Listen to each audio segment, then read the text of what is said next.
So this program is built to help improve low-income areas, to really create change. And a lot of us in the industry really believe it's going to do that. This was created by legislation. It was bipartisan legislation. It was lobbied for years by Sean Parker and folks in the Economic Innovation Group, and bipartisan legislation. But why did they do it? One of the biggest issues was venture capital. 80% of all venture capital was going to 4 states, and this wasn't one of them. They were seeing certain neighborhoods were severely distressed and getting worse over time, even while the country on average was getting better. So 1 in 6 lived in these severely distressed communities, while employment was being created just in certain communities, in certain neighborhoods, and other neighborhoods were losing employment while the economy is doing better. There was a lot of pent-up frustration.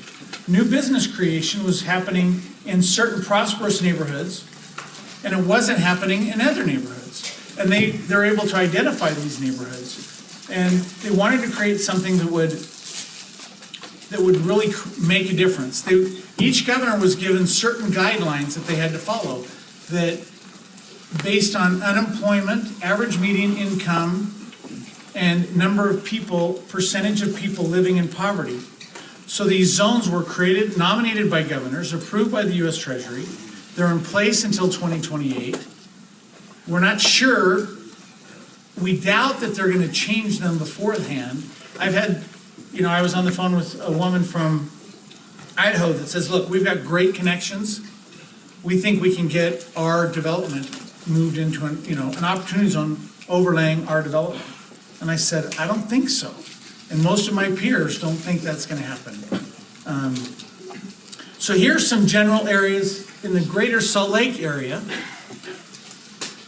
more specifically in downtown Salt Lake.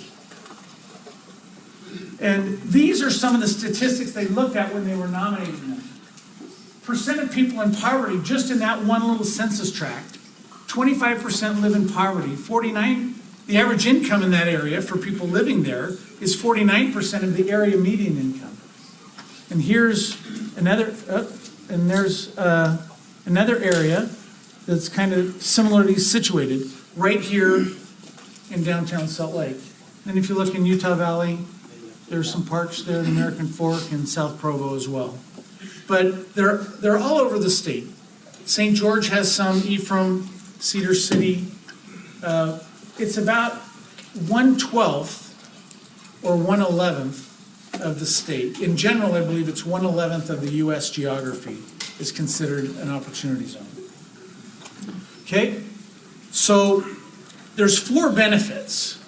There's 4 major benefits for you to consider and why we think this is going to be a dramatic program. It's a tax deferral, much like a 1031, so you get to defer your gain. However, it's going to come due in 2026 on December 31st. So where a 1031 you can keep rolling over, this one you can defer gain from another type of sale, but it will come due in 2026. However, it can be discounted if you invest in an opportunity zone property and you keep your money in for 5 years, your basis from your prior investment is stepped up 10%. Therefore, your tax is reduced by 10%, the gain from the prior sale, okay? If you leave it in another 2 years, or now we're at a 7-year anniversary of your investment, then your gain is further, or your tax on the prior gain is further reduced by 5%. So now you'd owe 85% of the tax that you would have owed when you sold it. The great thing and what's really exciting about opportunity zones are the next 2 points. The new investment that you make in an opportunity zone property, if you leave it in for 10 years, can be tax-free. So let's say Peg builds an apartment complex for $30 million.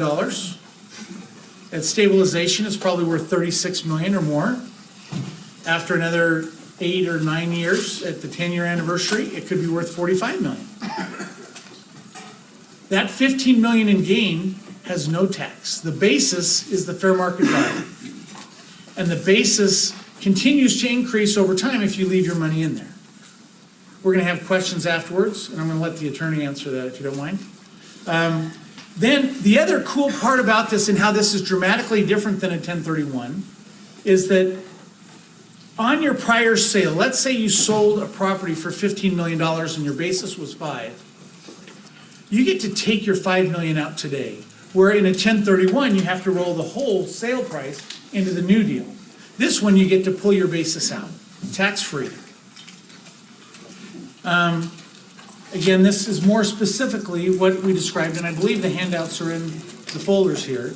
So you have, but the other great thing that's different than a 1031 on this is that it's any capital gain or any gain. There's still some clarification that needs to be identified, but in general, we believe doesn't have to be like for like. So you can sell, like all these folks that are about to sell a bunch of their Qualtrics stock. You can sell stock in a private company, you can sell stock in a public company, you can sell real estate, you can sell a depreciated asset that has a gain. And that gain can be rolled into this investment.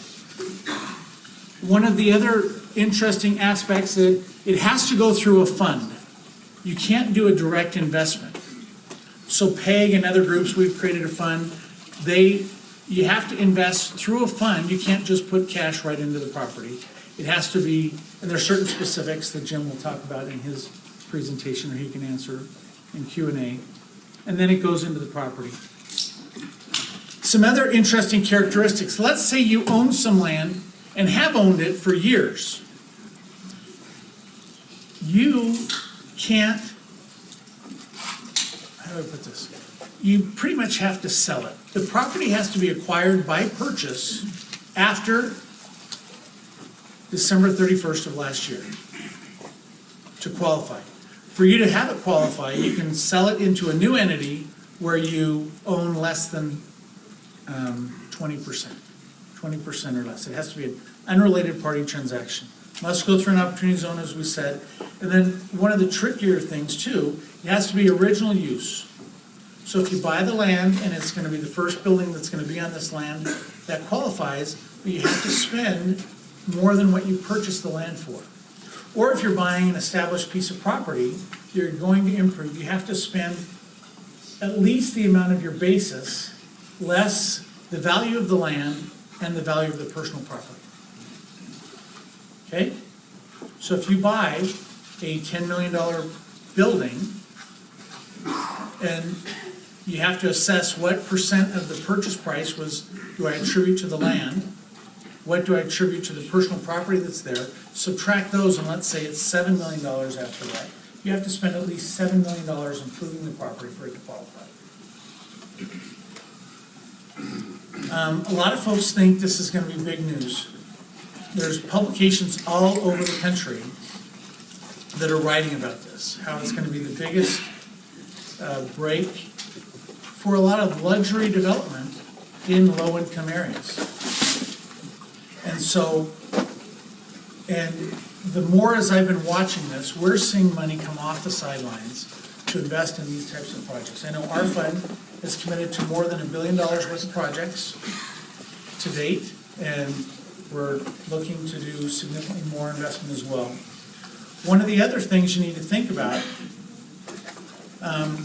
and I think they're going to address this later, Jameson's going to address this, is first, one of the big benefits is getting the tax benefit.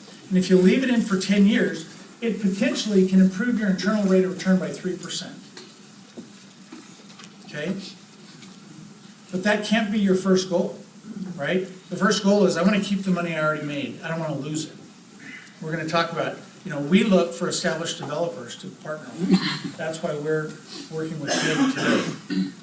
People that have a proven track record. We're getting all kinds of approaches from people that have a piece of property that looks like a nice property in a nice community in an opportunity zone, but if they don't have development experience, we're not interested. That's why we care so much about the types of projects that PEG's doing.